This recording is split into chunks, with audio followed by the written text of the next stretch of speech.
Shalom, selamat pagi Bapak Ibu Saudara-saudara sekalian. Pada pagi hari ini kita masuk peringatan akan kenaikan Tuhan Yesus Kristus. Bapak Ibu Saudara-saudara sekalian, pada pagi hari ini judul perikop khotbah pada pagi hari ini diambil dalam Lukas 24 ayat 50 sampai yang ke-53. Lukas pasal 24 ayat 50 sampai yang ke-53. Saya akan membacakannya buat Bapak Ibu Saudara-saudara sekalian. Judul perikopnya adalah kenaikan Yesus. Lalu Yesus membawa mereka keluar kota sampai dekat Betania. Di situ ia mengangkat tangannya dan memberkati mereka.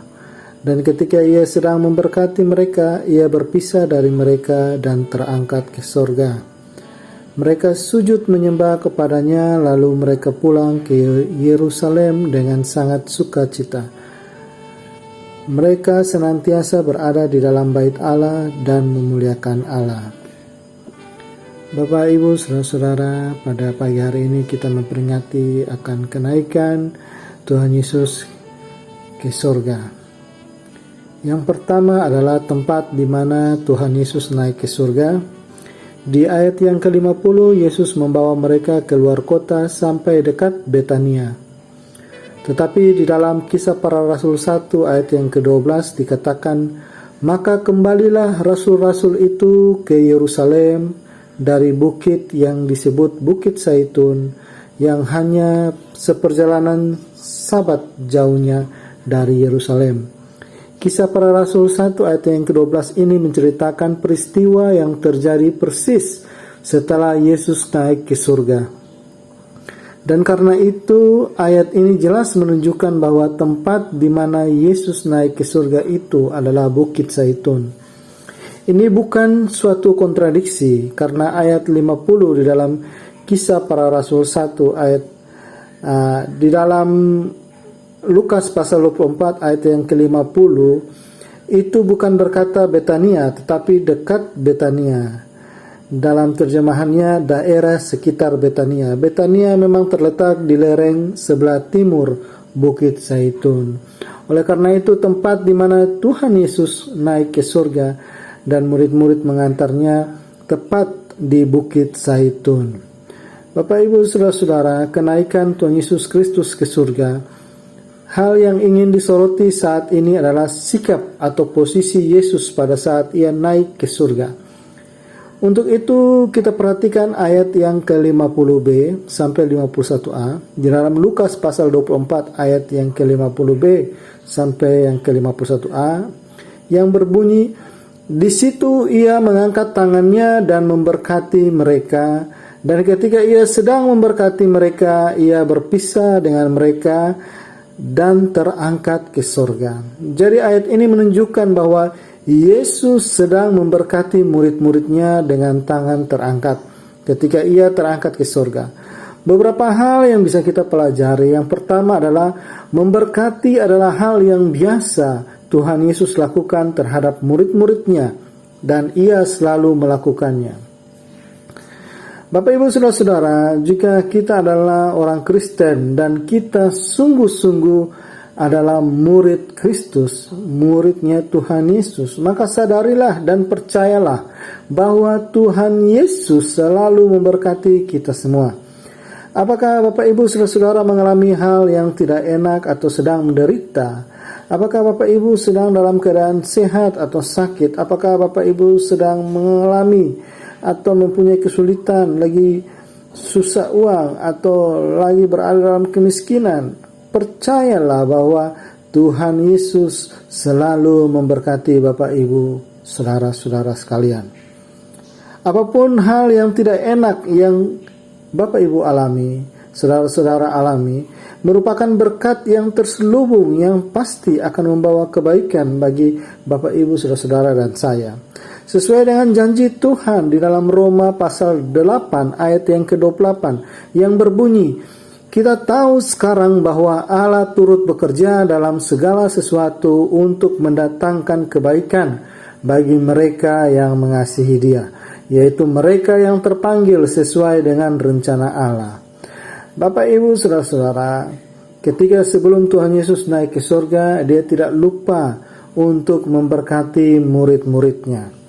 Begitupun ada satu peristiwa di mana Yakub ketika dia sedang bertemu dengan malaikat Tuhan, dia bergumul dengan malaikat Tuhan. Dia tidak membiarkan malaikat Tuhan ini pergi sebelum menumpangkan tangannya dan memberkati dirinya, yaitu Yakub. Sehingga di Peniel, tempat yang dinamakan Peniel itu, Yakub diberikan nama Israel, karena ia bersama-sama dia diberkati oleh Allah. Pemberian berkat di saat Yesus sudah menyelesaikan seluruh pelayanannya dan akan meninggalkan dunia ini untuk kembali ke surga adalah suatu hal yang cocok untuk dilakukan oleh Kristus Yesus. Dengan berkat ini seolah-olah ia berkata, "Ini adalah ringkasan dari seluruh hidupku, aku hidup untuk memberkati engkau. Ini adalah tujuan akhir dari pengajaranku, pelayananku, dan kematianku, yaitu supaya aku memberkati engkau." Tangan yang diangkat untuk memberkati murid-muridnya itu adalah tangan yang berlubang bekas paku. Ini menunjukkan harga yang harus ia bayar untuk bisa memberikan berkat kepada kita semua. Bapak, Ibu, Saudara-saudara sekalian, yang ketiga adalah sikap murid-murid yang diberkati.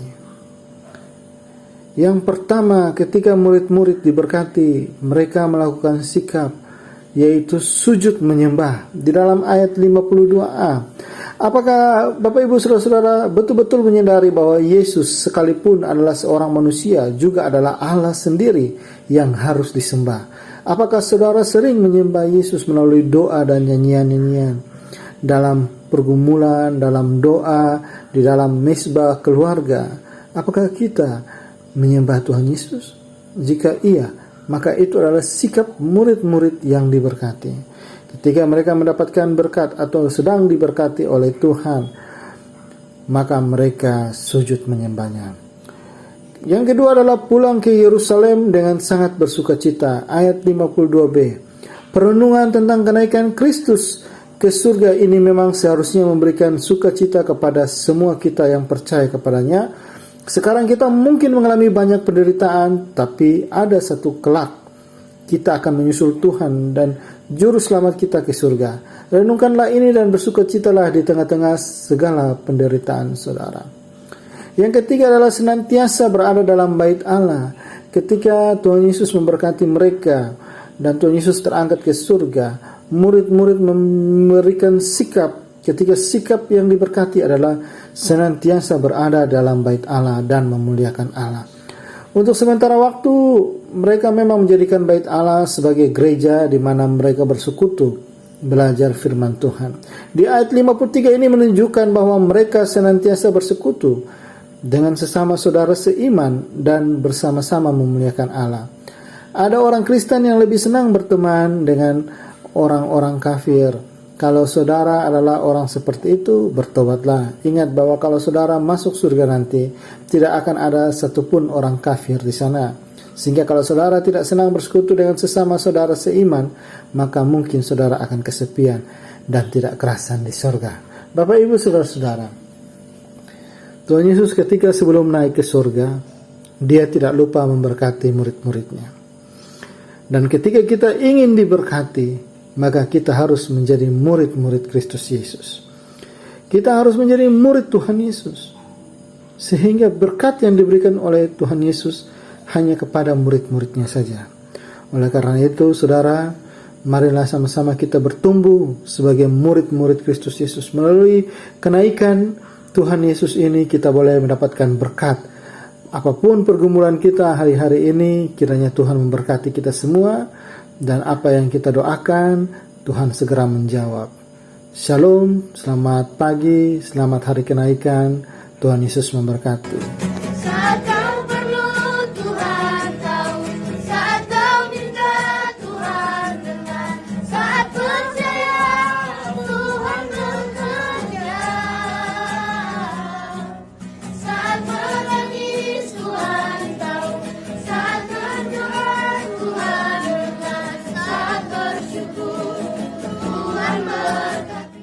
Mari kita menghadap Tuhan dalam doa.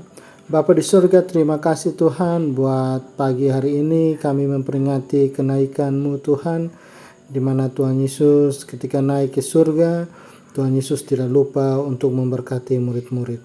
Dan murid-murid ketika menerima berkat Tuhan, mereka sujud menyembah Tuhan, mereka pulang dengan sukacita, dan mereka berdiam diri dalam rumah Tuhan untuk memuji dan menyembah nama Tuhan. Oleh karena itu, pada pagi hari ini kami ingin menerima berkat-Mu Tuhan. Kiranya berkat damai sejahtera Allah Bapa yang melampaui segala akal akan memelihara hati dan pikiran kita di dalam Kristus Yesus. Jemaat Tuhan, angkatlah tangan-Mu, terimalah berkat Tuhan. Tuhan memberkati engkau dan melindungi engkau. Tuhan menghadapkan wajahnya kepadamu dan memberi engkau kasih karunia. Tuhan memberkati engkau dan memberi engkau damai sejahtera dari sekarang sampai selama-lamanya. Jemaat Tuhan, pulanglah dan terimalah berkat Tuhan dari sekarang sampai selama-lamanya. Yang sudah terima berkat Tuhan katakan amin. Shalom, selamat pagi. Tuhan Yesus memberkati.